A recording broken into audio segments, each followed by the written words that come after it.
लोकसभा चुनाव के बाद अब राजनीतिक पार्टियों के संगठनों के बदलाव की चर्चा हो रही है। कांग्रेस बीजेपी दोनों ही दल अपने अपने संगठन को मजबूत करने के लिए बड़े चेहरों के साथ युवाओं को मौका दे सकते हैं। खबर है संगठन में बदलाव को लेकर सियासी तकरार भी देखने को मिल रही है। रिपोर्ट देख लीजिए।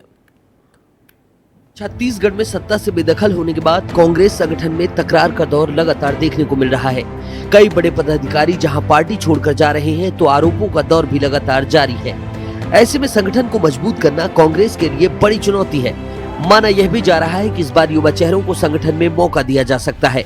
बदलाव के अटकलों को लेकर पूर्व मंत्री शिव डहरिया ने प्रतिक्रिया दी है। चुनाव में बहुत सारे लोग आते जाते रहते हैं, उससे किसी पार्टी को खास फर्क नहीं पड़ता और संगठन में जहां तक बदलाव की बात है ये निरंतर प्रक्रिया है और ये होते रहता है।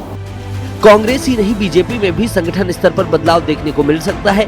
प्रदेश स्तर के पदाधिकारियों की नई नियुक्तियां देखने को मिल सकती हैं। कांग्रेस के नेता पहले यह तय कर लें कि कांग्रेस में पद बांटने के लिए, जिम्मेदारियां देने के लिए बचा कौन है। फिर यह तय कर लें कि कौन अपना है, कौन पराया है। भविष्य में जो परिणाम लोकसभा के आने वाले हैं और 11 की 11 लोकसभा सीटों में छत्तीसगढ़ कांग्रेस की पराजय होने वाली है, उसकी जिम्मेदारी और जवाबदारी से बचने के लिए अपने ही संगठन के बीच में इस प्रकार का सुगुफा छोड़ रहे हैं और अपने ही संगठन के लोगों को भ्रमित करने का प्रयास कर रहे हैं। संगठन को मजबूत करने के लिए राजनीतिक पार्टियां पदाधिकारियों को जिम्मेदारियां देती रहती हैं। इस बार लोकसभा चुनाव के बाद पदाधिकारियों को नई जिम्मेदारी दी जा सकती है, जिसे लेकर अटकलें भी लगातार लगाई जा रही हैं। वहीं इन बदलावों पर सियासत भी तेज है। अब देखना होगा कि पार्टी को मजबूत करने के लिए बदलाव कितना कारगर होगा और यह बदलाव कब तक होगा। बदलाव कब तक होगा, इसी चीज को जानने के लिए हमारे सहयोगी अनमोल जुड़ गए। अनमोल, क्या है बदलाव की खबरें, कब तक हो सकता है बदलाव और क्या क्या है वो बदलाव के इनपुट्स?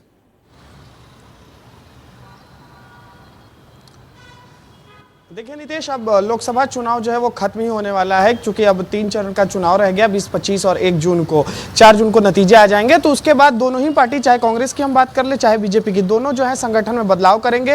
ये लाजमी भी है, क्योंकि अगर हम बीजेपी की बात कर लेंगे तो जो किरण सिंहदेव हैं प्रदेश अध्यक्ष, उन्हें चुनाव से ठीक पहले जो है जिम्मेदारी दी गई थी, प्रदेश की कमान सौंपी गई थी। ऐसे में अब जब लोकसभा चुनाव खत्म हो जाएगा, एक पूरी नई टीम बनेगी। उसमें प्रदेश अध्यक्ष अपने हिसाब से, उनका विशेष अधिकार होता है, अपने हिसाब से नई टीम का गठन करेंगे। कई महामंत्री हो सकते हैं, नियुक्त होंगे, कई प्रकोष्ठों और मोर्चों में भी नई नियुक्तियां होंगी। तो इस तरीके से एक नई टीम के साथ फिर आगे की रणनीति जो है बीजेपी लेकर बढ़ेगी।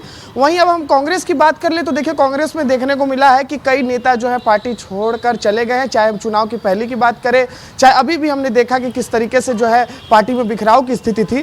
तो अब जब लोकसभा चुनाव संपन्न हो जाएगा तो दीपक बैज भी जो है प्रदेश संगठन में कुछ बदलाव कर सकते हैं और संगठनात्मक जो नियुक्तियां होती है वो देखने को मिलेगा, क्योंकि एक रणनीति होती है। चुनाव के बाद जो है पूरा मामला शांत हो जाता है, तो कुछ आगे की रणनीति के लिए हर पार्टी चाहती है कि एक नई टीम के साथ आगे बढ़े। और इस बार देखिए खास बात यह है नीतीश कि कुछ युवाओं को मौका मिल सकता है। पिछले साल भी अधिवेशन हुआ था कांग्रेस का रायपुर में, जिसमें ये भी बिल जो इनका जो है पारित हुआ था, जिसमें कहा गया था कि युवाओं को ज़्यादा मौका दिया जाएगा। तो अब दोनों ही पार्टी जो है युवाओं पर फोकस करेगी आगे की रणनीति को लेकर के, और अब देखने वाली बात होगी कि कौन से वो चेहरे होंगे जो दोनों ही पार्टी में नए उभर कर आएंगे सामने। बिल्कुल अनमोल, बहुत बहुत शुक्रिया इस तमाम जानकारी के लिए, जुड़ने के लिए और तमाम जानकारी साझा करने के लिए। आगे बढ़ेंगे। छत्तीसगढ़ में मतदान खत्म होने के बाद से ही कैबिनेट विस्तार को लेकर भी भाजपा नेता अपना अपना दावा ठोक रहे हैं। 4 जून के बाद केंद्र में नई सरकार बन जाएगी और आचार संहिता भी खत्म हो जाएगी। भाजपा सूत्रों की माने तो लोकसभा चुनाव के परिणाम तय करेगा कि छत्तीसगढ़ में अगला कैबिनेट मंत्री कौन होगा। लोकसभा चुनाव से पहले मंत्रियों को कई लोकसभा सीटों की जिम्मेदारी सौंपी गई थी। अब केंद्रीय टीम मंत्रियों की रिपोर्ट कार्ड तैयार कर रही है। जातिगत समीकरण के आधार पर भी मंत्री पद मिल सकता है, ऐसी खबरें हैं। विधानसभा चुनाव के बाद मुख्यमंत्री और 2 उप मुख्यमंत्री को छोड़कर बीजेपी ने कैबिनेट में जिन 9 विधायकों को जगह देने का फैसला किया है, उसमें सबसे ज्यादा संख्या ओबीसी समुदाय की है। ऐसे में माना जा रहा है कि ओबीसी वर्ग को छोड़कर सामान्य वर्ग का मंत्री बनाया जा सकता है।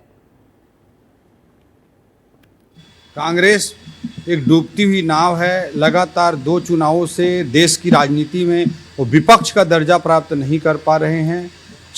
भारतीय जनता पार्टी एक परिवार है। यहाँ हर एक पद पद नहीं होता है, दायित्व होता है, तो यहाँ कोई पोस्ट की भाग दौड़ नहीं मची हुई है, बल्कि आपने कांग्रेस के 5 सालों में देखा कि जय और वीरू में ही नहीं बन पाई।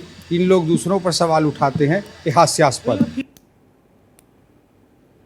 एक मंत्री का पद खाली है, एक मंत्री चुनाव लड़ रहे हैं, लेकिन उनका पद खाली नहीं होने वाला, क्योंकि उनके चुनाव जीतने की संभावनाएं नगण्य है। तब एक मंत्री है, एक अनार 100 बीमार की स्थिति है। यहाँ से लेकर वहाँ तक, नागपुर से लेकर दिल्ली तक लोग जो आजमाइश कर रहे हैं। अब जिसकी थैली में ज़्यादा वजन होगा वो मंत्री बनेगा। खोमन हमारे सहयोगी ज्यादा बातचीत के लिए जुड़ गए हैं। खोमन, सुशील आनंद शुक्ला कह रहे हैं एक अनार 100 बीमार है, लेकिन दूसरी तरफ जो एक पद खाली है उसके लिए काफी जो है चहलकदमी भी चल रही है। क्या इनपुट लगे हैं, कहां कहां किसको, कौन कौन वो दावेदार हैं और किसके बनने की प्रबल संभावनाएं हैं?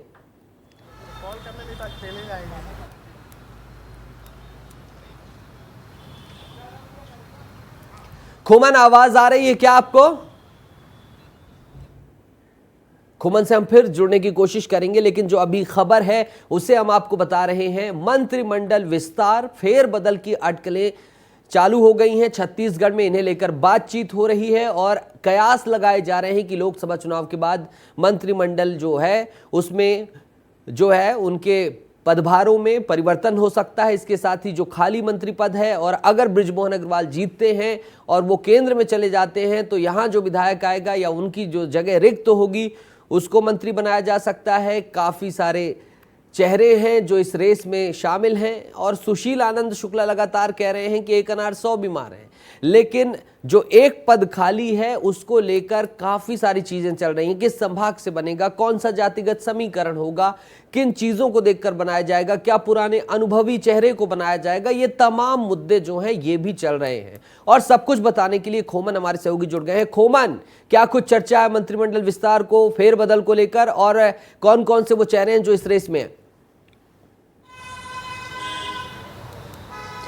देखिए, 4 चेहरे साफ तौर पर पहले नंबर पर, क्योंकि पहला अजय चंद्राकर, जिनको लंबा अनुभव है मंत्रिमंडल का। इसके अलावा अमर अग्रवाल पहले वित्त मंत्री भी रह चुके हैं। इसके पहले जो भारतीय जनता पार्टी की सरकार थी उसमें राजेश मूणत सबसे बड़ा नाम है, क्योंकि पीडब्ल्यूडी एक बड़ा विभाग होता है, नीतीश उसको संभाल चुके हैं। एक और नाम बताता हूँ, गजेंद्र यादव जो दुर्ग से विधायक हैं। ऐसे 4-5 नाम है जिनका नाम पहले नंबर पर है, क्योंकि मंत्री बृजमोहन अग्रवाल जो है लोकसभा चुनाव जीतने वाले हैं एक बड़े मार्जिन के साथ, क्योंकि जिस तरीके से खबर निकल कर सामने आ रही है नीतीश, उसको ही देखते हुए दो मंत्री पद खाली होगा, उसमें कई नाम ऐसे हैं जो कुल मिलाकर समझा जा सकता है आने वाले दिनों में जब मुख्यमंत्री विष्णुदेव साय इसका फैसला लेंगे तो नए और पुराने अनुभवों के साथ जो है मंत्रिमंडल का फेरबदल होना तय है। कुल मिलाकर यही समझ सकते हैं आप। एक चीज और, संभागवार अगर विवेचना की जाए, जातिगत समीकरणों के आधार पर विवेचना की जाए खोमन, तो क्या लग रहा है किस संभाग से अवसर मिल सकता है, किस जाति के जातिगत समीकरणों के से जो व्यक्ति हैं, जो प्रतिनिधि हैं, जो विधायक हैं, उन्हें अवसर मिल सकता है? देखिए नीतीश, आपने बहुत अच्छा क्वेश्चन किया, क्योंकि दुर्ग संभाग से कोई भी मंत्री ऐसा नहीं है, यही कारण है। और यादव समाज एक बड़ा वर्ग समाज है जिसको कहीं ना कहीं मंत्रिमंडल में शामिल करने के लिए गजेंद्र यादव जो विधायक हैं उनको शामिल किया जा सकता है। रायपुर संभाग से एक ही मंत्री थे बृजमोहन अग्रवाल, उनके जगह पर राजेश मूणत को मैं बार बार इसलिए बोल रहा हूँ क्योंकि राजेश मूणत एक तो अनुभव के आधार पर भी है, उनके पास अनुभव भी है और बड़े मार्जिन के साथ जीते भी हैं, तो कहीं ना कहीं उनका नंबर है। क्योंकि राजधानी रायपुर में बृजमोहन अग्रवाल अब लोकसभा जाने वाले हैं, तो उनके जगह पर राजेश मूणत को बनाने की जो चर्चा है वो तेज हो गई है, और यही कारण है कि जो गजेंद्र यादव है और राजेश मूणत है उनका नाम पहले नंबर पर चल रहा है। उप मुख्यमंत्री हैं अरुण साहब बिलासपुर से आते हैं, अमर अग्रवाल भी बिलासपुर से आते हैं, तो कहीं ना कहीं ठीक है। बहुत सारे आपने नाम ले दिए, कहीं उन्होंने खबर सुन ली तो आपके मुंह में घी शक्कर न डाल दें, और जिनका आपने नाम नहीं लिया वो अगर इस खबर को देख लें तो कहीं आपके पीछे ना पड़ जाएं, पूछने ना लगे कि इनपुट क्या है। बहरहाल विस्तार न्यूज का ये इनपुट है, ठोस खबर है, जो खबर थी वो हमने आपको बता दी। खोमन, जुड़े रहिएगा, अगली खबर में भी हम आपके साथ मुखातिब होंगे।